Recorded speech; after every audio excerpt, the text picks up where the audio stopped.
송국근입니다. 오늘은 제 뒤에 이 국회 전경이 보이시죠?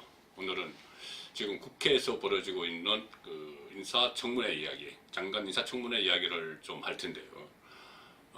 송국근의 혼술, 6번째 술자는 한국당 딱 2명만 패서 썰어뜨린다. 이렇게 잡았습니다. 무슨 이야기냐? 지금 국회 인사청문회에서 장관 인사청문 대상자는 모두 7명이다. 7명인데 이 중에서 제가 자유한국당 쪽에 좀 취재를 해보니까는 딱 2사람은 이번에는 좀 낙마를 시켜야 되지 않느냐, 그런 각오로 열심히 준비를 해왔다고 그래요. 그러니까 한교안 대표 체제가 출범을 했고 또 4.3 보궐선거도 다가오고 이런 상황에서 전국 주도권을 좀 지어보기 위해서라도, 지금까지 문재인 정부 출범 이후에 전국 주도권을 진 적이 사실상 한 번도 없었죠. 그래서 전국 주도권을 지어보기 위해서는 이번 인사청문회를 적절히 활용을 해서 7명 중에서 2명은 낙마를 시키겠다. 이것이 한국당의 야심찬 전략입니다. 자, 2명이 누굴까요? 우선 이름을 말씀드리면은 이 한국당에서 지목하고 있는 사람입니다.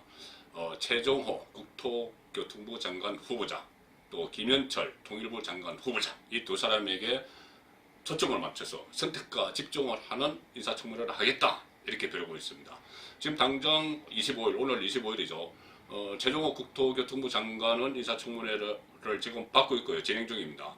그리고 내일은 김현철 통일부 장관 후보자를 비롯해서 3명, 그리고 또 모레는 박영선 중소벤처기업부 장관 후보자를 또 포함해서 3명, 이렇게 7명이 줄줄이 인사청문회를 받기 때문에 지금 인사청문회 슈퍼 위크다, 이런 말까지 나오고 있습니다. 자, 하나씩 따져보겠습니다. 현재 문재인 정부 2기 장관 7명이 인사청문회를 받기 시작했는데 과연 모두 통과될까요? 아니면은 한국당이 벼르는 것처럼 낙마자가 있을까요? 지금까지 나타난 것은 후보자 7명 전부 의혹투성입니다. 일단 청와대에서 제출을 했죠. 인사청문 보고서, 인사청문 요청서, 여기에 나타난 내용들, 그리고 또 언론이 별도로 취재한 내용들을 다 종합해 보면은 상당히 의혹투성이인 후보자들이 많고, 보통 후보자 1명당 1~2개 이상씩은 다 좀 결함이 있다, 그런 지적을 받고 있는 상황이고요.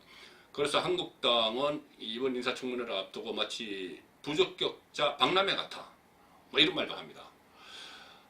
물론 이런 후보자들에 대한 의혹 제기는 그전에도 쭉 이어왔죠. 뭐 그 전임 정부도 마찬가지고 여러 가지 의혹들이 이어왔습니다. 근데 과연 그것이 어떻게 국민 눈높이에 어떻게 받아들일지에 따라서 그 결과가 달랐습니다. 현재 가장 의혹 중에서 흔한 거는 역시 돈 문제죠. 돈 문제. 좋은 말 나누면 재테크, 이렇게 이야기를 하죠. 그렇지만은 그 실상을 뜯어보면은 뭐 부동산 투기나 또 다운 계약서 작성 또는 뭐 편법 정여, 이런 의혹들이 쏟아지고 있습니다. 그리고 여러 의혹들이 있지만은 그 중에서 가장 심각한 거는 앞으로 후보자 본인이 맡을 업무, 이 업무와 관련되어 있으면은 문제가 커지겠죠. 다른 분야도 아니고 본인이 앞으로 국가 정책을 해나가면서 맡을 분야, 그 분야에 대해서 의혹이 있다면은 이것은 만약에 그 장관이 취임을 해서 어떤 부처에서 정책을 내놓게 되면 신뢰성이 상당히 떨어질 수뿐이 없습니다. 국민들이 그 정책에 대해서 믿지 않게 되는 것이죠. 그런 측면에서 본다면은 지금 제가 말씀드린 최종호 국토교통부 장관 같은 경우 예를 들 수가 있습니다. 물론 이것은 본인이 앞으로 다 인사청문회, 오늘 진행된 인사청문회에서 다 해명을 할 거고 그 해명이 받아들일지는 또 별개의 문제입니다. 지금 인사청문을 받고 있는 최종호 국토교통부 장관 후보자, 개각 발표 직전에 본인이 20년 동안 살던 집을, 아파트를 장녀 부부에게 정려를 했습니다. 그리고 그 장녀 부부에게 정려를 하고 이사를 놓은 것이 아니고 그 집에 계속 살면서 그 장녀와 월세 계약을 합니다. 3천만 원 보증금에 160만 원, 월 160만 원, 상당히 많죠. 이런 월세 계약을 했기 때문에 이것이 꼼수 정리 아니냐. 그러니까 인사청문회를 앞두고 주택의 보유수를 줄이려는 그런 목적이 아니냐는 것이고요. 또 하나 있습니다.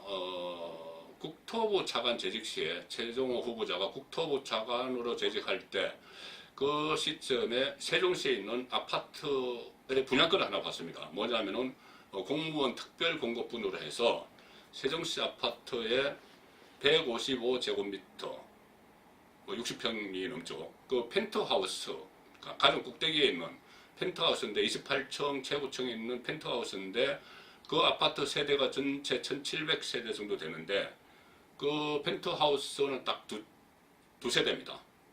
두 세대를 어쨌든 공무원 특별공급으로 분양을 받죠. 이것은 뭐 불법은 아닙니다.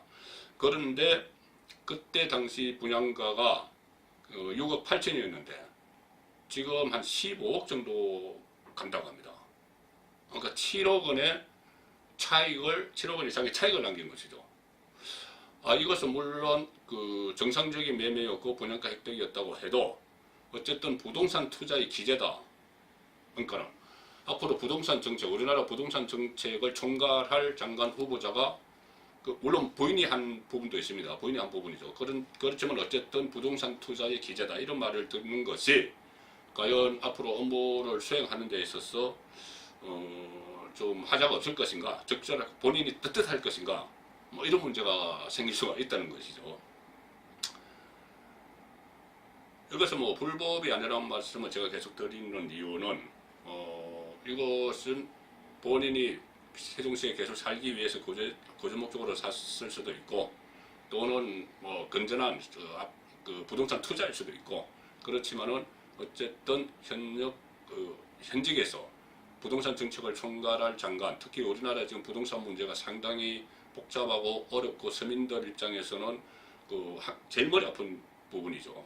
그리고 뭐 어떤 강남 아파트의 폭등 이런 문제로 여러 개 사회 갈등들이 일어나고 있는 상황이기 때문에 이 문제는 상당히 중요합니다. 그 다음에 또 한 사람 노리는 사람, 한국당에서 노리는 사람, 김현철 통일부 장관 후보자입니다. 통일 정책의 최고 책임자가 될 인물이지만 이 인사청문회를 통과하면요. 그렇지만은 너무 이념이 편향되어 있는 거 아니냐. 그 이념 편향성을 들고 있습니다. 그래서 한국당에서는 특히 김현철 통일부 장관 후보자를 그 낙마 대상 타깃1호 이렇게 설정을 한 상태고요. 뭐 김현철 장관 후보자는 여러 언론에서도 계속 문제가 됐었죠. 과거 금강산 관광객 김항자 씨 피격 사건에 대해서 그것은 뭐 일종의 통과 의례다 뭐 이렇게 이야기를 한 적이 있고요. 또 사드 배치를 하면 나라가 망한다 뭐 그런 말도 했습니다. 상당히 북한 쪽 입장에서 여러 가지 그 통일 문제에 접근을 해왔죠. 통일 문제에 접근을 해왔고 금강산 관광객 피격은 조금 전에 제가 김항자라고 했는데 박항자입니다. 죄송합니다. 그리고 어쨌든 이 김현철 통일부 장관은 통일 문제에 그 북한 쪽 입장에 있어서 접근을 해온 그런 경력이 있고 그리고 여기에 대해서는 지금 한국당이 상당히 부정적인 반응인데 가령 또 민주당 안에서도 그 김현철 장관 후보자에 대해서는 조금 부정적인 기류가 있습니다. 뭐냐면은 과거에 문재인 대통령이 그 야당 대표 시절에 군복을 입고 그 해병 부대를 방문한 적이 있는데 그때 군복 입고 쇼를 한다 이런 말을 했습니다. 그리고 그런 부분에 대한 그 문재인 대통령 측근들이 약간의 거부감이 있고 더구나 지금 보면은 그 문재인 정부가 가장 주안점을 두고 추진하는 부분이 남북대화죠. 남북대화 또 북한 핵 문제인데 핵 문제 폐기 문제인데 이것이 최근 보면 상당히 상황이 안 좋습니다. 특히 미북 관계가 흥크러지고 이 과정에서 미국이 문재인 정부가 너무 북한에 편향되어 있는 거 아니냐 이런 의구심을 갖고 있다는 분석이 여권 안에서도 나오고 있죠. 그런 상황에서 통일부 장관이 북한 편향적인 인물이 된다면 과연 그것이 전반적인 남북관계 흐름에 미국과의 같이 공조하는 부분에서 그렇습니다. 전반적인 남북관계 흐름이 과연 도움이 될 것인가 이 문제에 대해서는 여권 일각에서도 좀 회의적인 시각이 있습니다. 그리고 또 현역 국회의원이 이번에 두 분이 지명을 받았죠. 진영 행정안전부 장관과 박영선 중소기업벤처부 장관입니다. 근데 두 분 모두 또 의혹에 휩싸여 있어요. 그 진영 후보자 같은 경우는 그 부인이 진영 후보자의 지역구가 서울 용산입니다. 용산에 그때 용산 그 철거민 사태로 참사가 난 적이 있었죠. 그 참사가 난 현장 인근의 토지를 매입하고 파는 과정에서 매입하고 보유하고 있는 과정에서 20억 원대의 시세 차익을 남겼다. 이런 의혹이 제기가 됐고요. 박영선 후보자는 그 입각 직전에 그동안 내지 않았던 세금 2천만 원을 한꺼번에 몰아서 내놓은, 그래서 그 이유가 무엇이냐, 그 부분에 대해서 또 논란이 일어나고 있습니다. 그런데 이 한국당에서 진영 후보자나 박영선 후보자를 타겟에 넣지는 않아요. 왜 그러냐면은 현역 국회의원 불패신화 때문입니다. 국회 인사청문회 제도는 2000년에 처음 시작이 돼서 그때는 그 국무총리를 대상으로만 했죠. 그래서 그때 이한동 국무총리 후보자가 첫 그 인사청문회를 받았고, 그 이후에 장상 국무총리 서리, 또 장대양 국무총리 서리, 김대중 정부가 임명을 했지만 계속 낙마한 그 인사청문회가 있었죠. 그리고 2005년부터 총리외 장관도 인사청문회 대상이 됐는데, 지금까지 현역 의원이 26명이 장관 지명을 받아서 인사청문회를 받았지만 낙마된 사람은 단 한 사람도 없습니다. 그러니까 여야로 나눠져 있고 또 공방은 벌이지만 결국은 자기 동료 의원이 다칠 만큼의 강한 공격을 하지 않았던 것이죠. 그리고 가장 핵심은 이겁니다. 그 국무총리와는 달리 장관은 인사청문회를 하지만은 국회 본회의 표결을 하지 않습니다. 그러니까 인사청문 보고서를 각 상임위원회에서 작성을 해서 적격이라고 올리든 부적격이라고 올리든 아니면 인사청문 보고서 자체를 작성하지 못하든 대통령이 지명을 강행을 하면은 그뿐입니다. 그냥 장관이 되는 것이죠.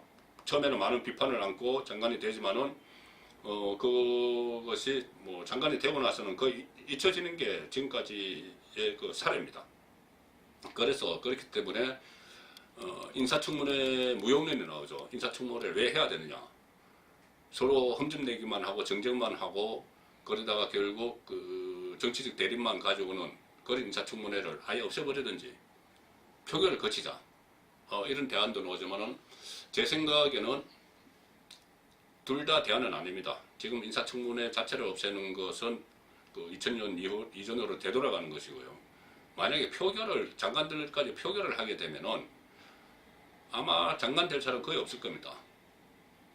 지금 한국과 같은 이 정치 상황, 특히 여소야대 상황에서 국회 본회의 표결을 하게 되면은 이 정쟁 끝이기 때문에 인사청문회에서 심한 정쟁을 벌이고 또 다른 그 국정 사안들과 다 연동이 됩니다. 연결이 되기 때문에 장관 될 사람이 없을 겁니다.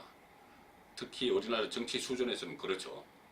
그래서 그것이 대안은 되지 않을 것 같고, 제 생각에는 지금 제도를 그대로 잘 활용을 하면은 장기적으로는 이 인사청문회 효과가 나타날 것이다. 왜 그러냐면은 제가 이 젊은 공직자들이나 이 정치인들을 만나보면은 상당히 요즘은 조심을 많이 합니다. 가령 인사청문회 지금 무슨 뭐 다운계약세 작성이나 뭐 정여세 편법 그 정려나 이런 문제들이 그동안은 어떻게 보면은 관행처럼 되어 왔었는데, 지금 젊은 공직자들 사이에서는 그런 관행을 따라서는 안 되겠다. 본인의 몸가짐을 바르게 해야지 본인이 앞으로 고위직에 나와서 뭐 나라를 위해서 일할 수 있는 그런 기회가 생기겠다. 이런 인식이 상당히 확산되고 있다고 하니까 지금 그 나타나는 시기의 국회 인사청문회가 부정적인 것만은 아니다. 그런 생각을 해봅니다. 오늘 말씀 여기까지 드리겠습니다. 감사합니다.